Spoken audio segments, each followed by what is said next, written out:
Amrapali IAS ఈ పేరు వింటే ఎవరికైనా ఒక ఇన్స్పిరేషన్. ఆమె జర్నీ చూస్తే ఎవరికైనా ముచ్చటేస్తుంది. ఈ తరం యువత ఆమెను చూసి ఎంతో నేర్చుకోవాలి. అమ్రపాలి గారి ఫైటింగ్ స్పిరిట్, మాట్లాడే విధానం ఒక దిక్సూచిలా ఉపయోగపడుతుంది. అమ్రపాలి జన్మస్థలం ఒంగోలు నగర శివారులోని ఎన్ ఆగ్రహం గ్రామానికి చెందిన కాట వెంకటరెడ్డి పద్మావతులకు ఆమె మొదటి సంతానం.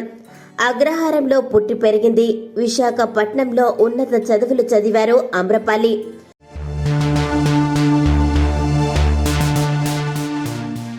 ఎంతో కష్టపడి పట్టు సాధించి ఐఏఎస్గా పేరుగాంచింది. గతంలో ఉమ్మడి ఆంధ్రప్రదేశ్ కేడర్లో 2010 ఐఏఎస్ బ్యాచ్కు చెందిన అధికారినిగా విధుల్లో చేరారు. అయితే అమ్రపాలి పర్సనల్ లైఫ్ విషయానికి వస్తే అమ్రపాలి సోదరి మానస గంగోత్రి కూడా 2007 బ్యాచ్ ఐఆర్ఎస్ అధికారిని. ఆమె భర్త ప్రవీణ్ కుమార్ కూడా ఐఏఎస్ కి చెందిన వ్యక్తి. అమ్రపాలి గారి భర్త సమీర్ శర్మ గారు కూడా ఐపీఎస్ అధికారి.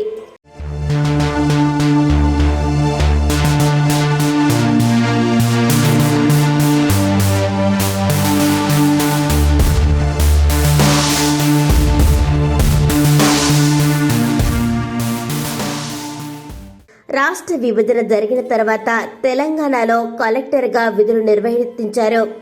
రూరల్ మరియు అర్బన్ జిల్లా కలెక్టర్గా, జాయింట్ కలెక్టర్గా కూడా వివిధ జిల్లాల్లో విధులు నిర్వర్తించారు.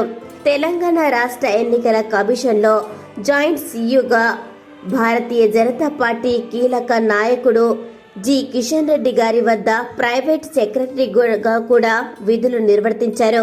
భారతదేశంలోనే ప్రత్యేకమైన అభిమానం సొంతం చేసుకున్నారు. అమ్రపాలి గారు పారిశుద్ధ్యం, అపరిశుభ్రత, నీరు మొదలైన వాటికి వ్యతిరేకంగా నిరంతరం పనిచేస్తుంది. అవగాహన కల్పించడానికి ఆమె ఎకనామిక్స్ అండ్ శానిటేషన్ అనే పుస్తకాలను కూడా పంపిణీ చేసింది. ఆమె అభిమానులు ఎంతో అభిమానంతో వరంగల్లో ఆమె విగ్రహాన్ని ప్రతిష్ఠించారు. అభిమానంతో పాటుగా కొన్ని విమర్శలు కూడా ఎదుర్కోవాల్సి వచ్చింది.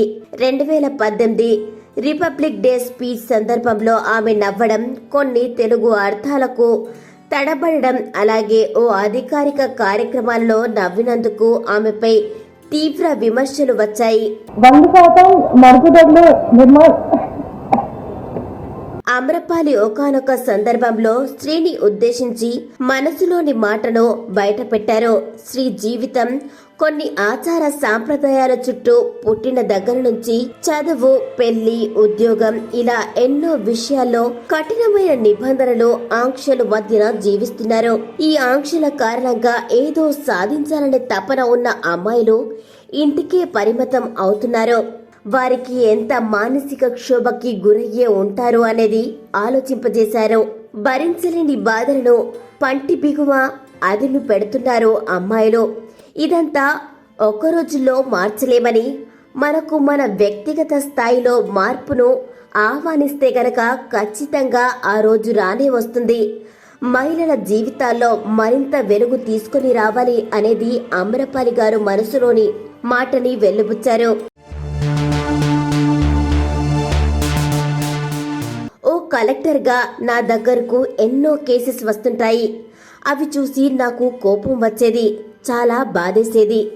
మహిళలు ఎంత ఇబ్బంది పడుతున్నారనేది నేను నా కళ్ళారా స్వయంగా చూశాను. పెళ్లి చేసుకుంటే చాలా బాగుంటుందని, నా జీవితం సెట్ అయిపోతుంది, నా భర్త చూసుకుంటాడులే అనుకుంటే మీ కలలు ఎలా సహకారం అవుతాయి? మీ కాళ్ళ మీద మీరు నిలబడే విధంగా మీ జీవితాన్ని మీరే నిర్ణయించుకోవాలి. అలా మీ కలలను సహకారం చేసుకోవాలి. మీకు ఏ వర్క్ ఇంట్రెస్ట్ ఉన్నారో ఆ వర్క్ ని నేర్చుకోండి. తెలియకపోతే తెలుసుకొని ప్రయత్నించండి. ముందు తరాలకు ఆదర్శంగా నిలబడండి. నా విషయానికి వస్తే నా తల్లిదండ్రులు ఫుల్ సపోర్ట్ ఇచ్చారు. నువ్వు ఏం చేయవద్దు, ఇంట్లో కూర్చో అని అనలేదు. నా గోల్ రీచ్ అవ్వడానికి అవకాశం ఇచ్చారు, సమయం కూడా ఇచ్చారు, అన్నిటికంటే భరోసాని ఇచ్చారు. అందుకే నేను ఈ స్థాయిలో ఉన్నాను.